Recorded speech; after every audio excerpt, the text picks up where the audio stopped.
ओम शांति। 24 दिसंबर 2025 के ईश्वरीय महावाक्य। पहले सुनते हैं मुख्य कुछ पॉइंट्स। आज की प्रातः मुरली में बाप दादा ने बच्चों को सिखाया कि अविनाशी ज्ञान रत्नों का दान ही सबसे बड़ा महादान है और इसी दान से राजयोग और रजाई प्राप्त होती है। बाप दादा कहते हैं, जिन बच्चों को सच्ची सर्विस का शौक होता है उन्हें पुरानी दुनिया का वातावरण अच्छा नहीं लगता। वे बहुतों को आप समान बनाने में खुशी महसूस करते हैं और पढ़ने पढ़ाने में ही उन्हें सच्चा आराम आता है। थकावट होने पर या गला खराब होने पर वे खुशी में रहते हैं, क्योंकि ईश्वरीय सेवा उन्हें सबसे मीठी लगती है। ऐसे बच्चे किसी की प्रॉपर्टी या मिल्कियत के पीछे समय न गवाकर बाप समान उदार चित्त बनते हैं और सब बंधनों से मुक्त रहते हैं। बाप समझाते हैं कि यह एक ईश्वरीय पाठशाला है जहाँ परम पिता परमात्मा स्वयं सुप्रीम टीचर बनकर हमें पढ़ा रहे हैं और नई दुनिया की स्थापना कर रहे हैं। शांति केवल नई दुनिया सतयुग में ही होती है, इसीलिए पवित्रता सबसे पहली आवश्यकता है। मनसा, वाचा और कर्मणा पवित्र बनकर एक बाप की याद में रहना ही जीवन मुक्त और कर्मातीत अवस्था की ओर ले जाता है। बाप दादा हमें कहते हैं, आज हम ईश्वरीय संतान हैं और आगे चलकर देवी संतान बनेंगे। इसीलिए यह समय और यह जीवन हीरे समान अनमोल है। बाप का संदेश है कि तन मन धन से विश्व कल्याण की सेवा में लगकर सब दर्शन चक्र चलाते हुए क्यों और क्या के प्रश्नों से मुक्त होकर हम विश्व सेवाधारी चक्रवर्ती बन सकते हैं। चलिए अब सुनते हैं आज की मुरली को विस्तार से। ओम शांति। मीठे बच्चों, आज की प्रातः मुरली में बाप दादा हमें एक ही गहरा और जीवन बदलने वाला संदेश दे रहे हैं। बाप कहते हैं कि इस समय सबसे बड़ा दान कोई धन दौलत का दान नहीं है, बल्कि अविनाशी ज्ञान रत्नों का दान ही सच्चा महादान है। यह ऐसा दान है जो न कभी खत्म होता है और न ही नष्ट होता है। बाप दादा कहते हैं, इसी ज्ञान दान के आधार पर हम भविष्य में राजयोग और रजाई का पद प्राप्त करते हैं। इसीलिए बाप दादा बच्चों को महादानी बनने की प्रेरणा देते हैं। आज की मुरली में विशेष रूप से यह समझाया गया है कि सच्ची सर्विस करने वाले बच्चों की पहचान क्या होती है और कैसे हम अपने जीवन को ईश्वरीय सेवा में सफल बना सकते हैं। बाप दादा कहते हैं कि जिन बच्चों को सच्ची सेवा का शौक होता है उन्हें इस पुरानी दुनिया का वातावरण बिल्कुल अच्छा नहीं लगता। उन्हें दुनियावी बातें, दिखावा, भोग विलास या मिल्कियत की चाह आकर्षित नहीं करती। ऐसे बच्चे हमेशा यही सोचते रहते हैं कि हम कैसे औरों की सेवा करें, कैसे बहुतों को आप समान बनाएं और कैसे बाप का संदेश हर आत्मा तक पहुंच जाए। उन्हें दूसरों को आगे बढ़ते देख खुशी मिलती है, न कि स्वयं आगे बढ़ने का अहंकार। उनकी खुशी का आधार सेवा बन जाता है। बाप बताते हैं कि सेवा करने वाले बच्चों को पढ़ने और पढ़ाने में ही सच्चा आराम आता है। उन्हें आराम का अर्थ लेटना या सोना नहीं लगता, बल्कि आत्माओं को ज्ञान देना और आत्माओं को बदलते देखना ही उनका आराम होता है। कई बार समझाते समझाते गला खराब हो जाता है, शरीर थक जाता है, लेकिन फिर भी उनके चेहरे पर खुशी रहती है, क्योंकि यह ईश्वरीय सेवा है। यही सच्चे सेवा की निशानी है। सच्चे सेवा करने वाले बच्चों को किसी प्रॉपर्टी, मकान या धन दौलत की लालसा नहीं रहती।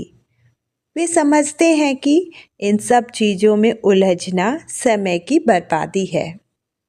बाप कहते हैं, सेवा से ही बेड़ा पार होना है। इसलिए जो आत्माएं सेवा में लगी रहती हैं, वे सब बंधनों से स्वतः मुक्त हो जाती हैं। वे बाप समान उदार चित्त बन जाती हैं और उनका जीवन हल्का, मुक्त हो जाता है। बाप हमें समझाते हैं कि यह कोई साधारण पाठशाला नहीं है, बल्कि यह ईश्वरीय पाठशाला है, जहाँ स्वयं परम पिता परमात्मा सुप्रीम टीचर बनकर हमें पढ़ा रहे हैं।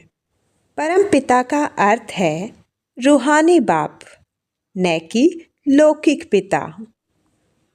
हम इस समय पारलौकिक बाप के पास बैठे हैं, उनसे नई दुनिया का वर्षा लेने के लिए। इस बात को समझने से बच्चों के अंदर खुशी की लहर दौड़ जानी चाहिए। आज सारी दुनिया शांति शांति पुकार रही है, लेकिन बाप कहते हैं कि शांति क्या है, यह दुनिया जानती ही नहीं। शांति नई दुनिया सतयुग में होती है, जहाँ एक धर्म, एक राज्य और एक सुखमय वातावरण होता है। पुरानी दुनिया में अशांति स्वाभाविक है। इसलिए जब लोग कहते हैं कि भगवान आकर शांति स्थापन करें, तो वास्तव में वही समय है जब बाप आकर नई दुनिया की स्थापना करते हैं। बाप कहते हैं कि शांति से पहले पवित्रता आवश्यक है। जहाँ पवित्रता है, वहीं शांति, सुख, हेल्थ और वेल्थ स्वतः आ जाते हैं। इस समय हम पवित्र बनने का अभ्यास कर रहे हैं। मनसा, वाचा और कर्मणा पवित्र बनना ही सच्चा पुरुषार्थ है। एक बाप की याद में रहकर अपने विकर्मों का नाश करना ही राजयोग की सच्ची साधना है। आज हम ईश्वरीय संतान हैं और यही जीवन हमें देवी संतान बनने की तैयारी करवा रहा है। यह समय बहुत अनमोल है, क्योंकि यह जीवन हीरे समान है। बाप कहते हैं कि अभी तुम रचता और रचना के रहस्य को जानते हो, इसीलिए तुम्हारा पद देवताओं से भी ऊंचा है। इस ज्ञान को समझना और धारण करना ही सच्ची सफलता है। बाप बताते हैं कि ज्ञान अविनाशी धन है। एक एक ज्ञान रत्न लाखों के समान है। जो जितनी ज़्यादा सेवा करता है, उतना ही ज्ञान का नशा चढ़ता है। प्रदर्शनी, म्यूजियम और सेवा के अलग अलग क्षेत्र होते हैं, जहाँ हर आत्मा अपनी योग्यता के अनुसार सेवा करती है। सेवा में भी नंबरवार पुरुषार्थ होता है। अंत में बाप दादा बच्चों को वरदान देते हैं कि क्यों और क्या के प्रश्नों के जाल से मुक्त होकर स्वदर्शन चक्र चलाने वाले विश्व सेवाधारी बनो। जब हम स्वदर्शन चक्र को सही दिशा में चलाते हैं, तो योग युक्त और जीवन मुक्त अवस्था स्वतः बनती जाती है। कर्मातीत बनने का लक्ष्य सामने रखकर नियारे और हल्के बनकर सेवा करते रहना ही आज की मुरली का सार है।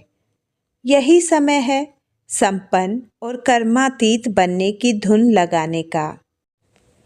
मीठे मीठे सिक्की लदे बच्चों प्रति माता पिता बाप दादा का याद, प्यार और गुड मॉर्निंग।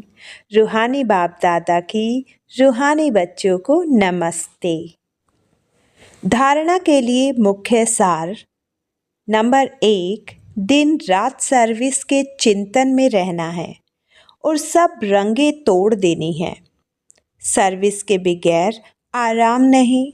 सर्विस कर आप समान बनना है या बनाना है।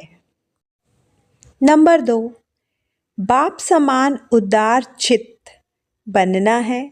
सबकी नब्ज देख सेवा करनी है। अपना तन मन धन भारत के कल्याण में लगाना है। अचल अडोल बनने के लिए आज्ञाकारी वफादार बनना है।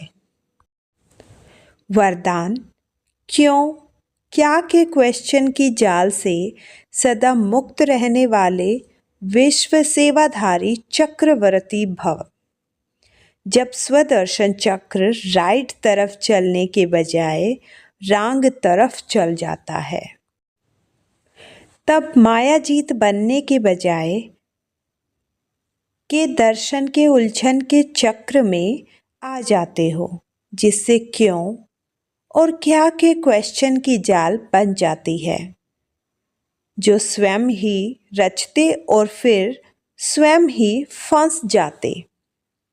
इसलिए नॉलेजफुल बन स्वदर्शन चक्र फिराते रहो, तो क्यों क्या के क्वेश्चन की जाल से मुक्त हो योग युक्त जीवन मुक्त चक्रवर्ती बन बाप के साथ विश्व कल्याण की सेवा में चक्र लगाते रहेंगे। विश्व सेवाधारी चक्रवर्ती राजा बन जाएंगे। स्लोगन प्लेन बुद्धि से प्लान को प्रैक्टिकल में लाओ तो सफलता समाई हुई है। अव्यक्त इशारे अब संपन्न व कर्मातीत बनने की धुन लगाओ। जब कर्मातीत स्थिति के समीप पहुँचेंगे, तब किसी भी आत्मा तरफ बुद्धि का झुकाव कर्म का बंधन नहीं बनाएगा।